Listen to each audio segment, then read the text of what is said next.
दोस्तों, क्या पाकिस्तान टूटने वाला है? क्योंकि सोशल मीडिया में हाल ही में अगर आप देखेंगे तो एक नाम ट्रेंड कर रहा था, रिपब्लिक ऑफ बलूचिस्तान। तो क्या बलूचिस्तान सच में आज़ाद हो गया है? वहाँ के नेता तो दोस्तों ये कह रहे हैं कि जो बलूचिस्तान है वो पाकिस्तान का हिस्सा नहीं है। यहाँ तक कि एक बलूचिस्तान के नेता हैं जिनका नाम है मीर यार बलूच। उन्होंने तो बलूचिस्तान की आज़ादी की घोषणा भी कर दी है। साथ में मीर यार बलूच ने भारत की इस बात का समर्थन किया है कि पाकिस्तान को पाक ऑक्यूपाइड कश्मीर यानी पीओके का जो क्षेत्र है उसको खाली कर देना चाहिए।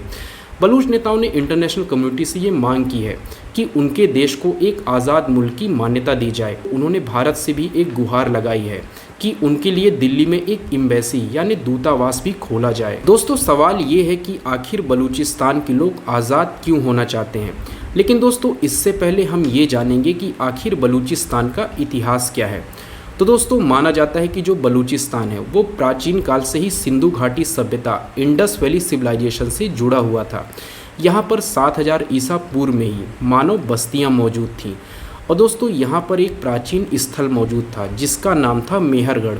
माना जाता है कि मेहरगढ़ में ही प्राचीन काल में सबसे पहले कृषि और पशुपालन की शुरुआत हुई थी। यहाँ तक कि दोस्तों, यह जो क्षेत्र है बेशकीमती रत्नों जैसे लापिस लाजुली और तुर्कोइश के व्यापारिक मार्गों से जुड़ा था। बलूचिस्तान ने प्राचीन काल से ही मिडिल ईस्ट और मध्य एशिया के व्यापारिक मार्गों को जोड़ने का काम किया है। इसके ग्वादर और मकरान जैसे जो समुद्री बंदरगाह थे वो समुद्री व्यापार के लिए एक आदर्श जगह थे। दोस्तों, 6वीं शताब्दी ईसा पूर्व में यह जो क्षेत्र था वो फारसी ऑस्मेनिड साम्राज्य का हिस्सा बन गया और यहाँ पर ज़ोरोएस्ट्रियनिज़्म जो धर्म था उसका प्रभाव फैला।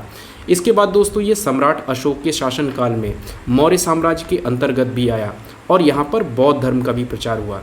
इसके बाद कुछ समय के लिए यहाँ पर सेवा वंश ने जो है शासन किया, जो कि एक हिंदू राजवंश था। दोस्तों, यहाँ का जो सिबी नाम का क्षेत्र है उसका जो नाम है वो सेवा वंश की रानी के नाम पर ही पड़ा था। इसके बाद दोस्तों, 7वीं शताब्दी में बलूचिस्तान में इस्लाम का आगमन हुआ और जब अरब सेनाओं ने मकरान को जीत लिया तो यह जो क्षेत्र था वो अरब खलीफाओं के अधीन आ गया। दोस्तों, बलूचिस्तान का अर्थ होता है बलूच लोगों की धरती। बलूच लोग मुख्य रूप से खाना बदोश थे जो मिडिल ईस्ट या ईरान के कबीलों से जुड़े हुए थे और माना जाता है कि 1000 ईसा पूर्व में ये बलूचिस्तान के क्षेत्र में आकर के बस गए थे। दोस्तों, यहाँ पर अनेक प्रकार के कबीले रहते थे जैसे रिंद है, लाशारी है, बुगती है और मेंगल है। दोस्तों, ये जो कबीले थे ये ज़्यादा शक्तिशाली नहीं थे और अपनी सुरक्षा को लेकर के हमेशा चिंतित रहते थे। तो इन्होंने आपस में ये फैसला किया कि क्यों ना एकजुट हो जाया जाए, क्योंकि एकता में जो है ताकत होती है। और स्वयं को शक्तिशाली बनाने के लिए ये जो कबीले थे ये आपस में एकजुट हो गए और सन 1666 में इनके जो मुख्य नेता थे मीर अहमद खान, उन्होंने एक खानेत ऑफ कलात बनाया ताकि कबीलों को सुरक्षित रखा जा सके, उनको एकजुट रखा जा सके। दोस्तों, ये जो कबीले थे अपने जीवन यापन के लिए पशुपालन करते थे। ये भेड़ बकरियां और ऊँट जैसे जानवरों को पालते थे, साथ में ये खेती भी करते थे। अगर आप बलूचिस्तान में मुख्य रूप से हिंगोल और दश्त जैसी नदियों के क्षेत्र को देखेंगे तो यहाँ पर सिंचाई और पानी की सुविधा होती थी, जिस कारण ये लोग इन क्षेत्रों में खेती किया करते थे। और दोस्तों, ये लोग प्राचीन काल से ही ऊँटों के कार्गों पर ऊन हो गया, रेशम हो गया और मसाले हो गए, इन चीज़ों को लाने और ले जाने का व्यवसाय करते थे। दोस्तों, बलूचिस्तान की धरती हिंदू संस्कृति से भी जुड़ी हुई है। यहाँ पर स्थित है हिंगलाज देवी का मंदिर जो कि मकरान तट के पास हिंगोल नेशनल पार्क में स्थित है। दोस्तों, जो लोकल लोग हैं वो इसकी रक्षा करते हैं और ये जो स्थान है वो 51 शक्ति पीठों में से एक माना जाता है। दोस्तों, ये जो मंदिर है वो बलूचिस्तान में हिंदू संस्कृति के कुछ अंतिम अवशेषों में से एक है और यहाँ के जो स्थानीय मुसलमान हैं वो इस मंदिर को नानी मंदिर कह कर के पुकारते हैं और इसकी जो तीर्थ यात्रा है वो उसको नानी की हज कहते हैं। साथ ही दोस्तों, एक सूफी संत भी हुए हैं जिनका नाम था शाह अब्दुल लतीफ़ भिट्टाई। माना जाता है कि उन्होंने हिंगलाज देवी मंदिर का दौरा किया था और जिसका उल्लेख उनकी कविता में भी है। दोस्तों, आपको जानकर हैरानी होगी कि हिंगलाज देवी के मार्ग में गुरु गोरखनाथ की धुनी भी है। माना जाता है कि कभी गुरु गोरखनाथ इस क्षेत्र में आए होंगे और उन्होंने तपस्या की होगी। दोस्तों, जब भारत में अंग्रेजों का शासन था तो बलूचिस्तान का जो नॉर्थ वाला एरिया था वो अंग्रेजों के कंट्रोल में आ गया था और साउथ वाला जो क्षेत्र था उसको खानेत ऑफ कलात कहा जाता था।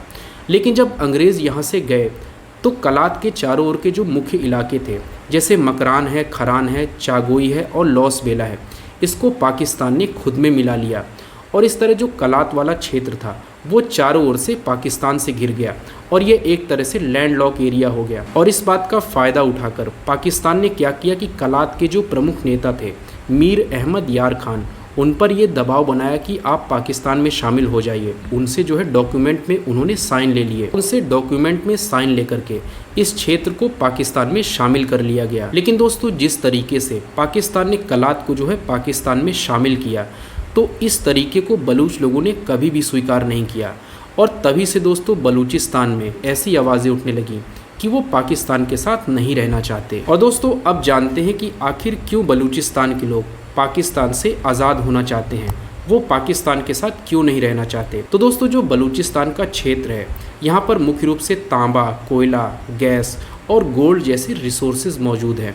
लेकिन कभी भी इन संसाधनों का जो लाभ है वहाँ के लोकल लोगों को नहीं दिया गया। पाकिस्तान क्या करता है कि वो अपने लाभ के लिए इन संसाधनों का दोहन करता है। यहाँ तक कि दोस्तों बलूचिस्तान के जो लोकल लोग हैं उनको सरकारी पदों में भी शामिल नहीं किया जाता, ना ही बलूच लोगों की जो भाषा है, जो संस्कृति है, उसको महत्व दिया जाता। और जो भी अपने हक की आवाज़ उठाता है तो या तो उसकी आवाज़ को दबा दिया जाता है या उन लोगों को ही गायब कर दिया जाता है। तो दोस्तों ये सब जो चीज़ें हैं वो बलूचिस्तान में काफ़ी लंबे समय से चल रही हैं। हाल ही में पाकिस्तान के द्वारा बलूचिस्तान का जो समुद्री इलाका है वहाँ पर ग्वादर पोर्ट का विकास किया जा रहा है, जिसको चाइना पाकिस्तान इकोनॉमिक कॉरिडोर यानी सीपेक कहा जाता है। बलूच लोगों का ये मानना है कि इसका जो लाभ है उनको कभी नहीं मिलेगा, इसका लाभ तो बाहर के लोगों को मिलेगा। यही कारण है कि बलूच लोगों ने क्या किया कि ग्वादर पोर्ट जो है वहाँ पर कई बार हमले किए हैं। दोस्तों इन्हीं सब चीज़ों से परेशान होकर बलूचिस्तान के जो लोग हैं वो पाकिस्तान से अलग होना चाहते हैं। दोस्तों बलूचिस्तान में जो आज़ादी की मांग है वो 1948 से ही हो रही है और यहाँ पर बलूचिस्तान लिबरेशन आर्मी BLA और बलूचिस्तान रिपब्लिकन आर्मी BRA बनी, जिसने पाकिस्तानी आर्मी पर अटैक किए, गैस पाइपलाइन पर अटैक किए। और हाल ही में मार्च 2025 में जो वहाँ की बलूचिस्तान लिबरेशन आर्मी है उसने क्वेटा से पेशावर जा रही एक ट्रेन थी ज़फ़र एक्सप्रेस, उसको जो है अपने कब्ज़े में ले लिया।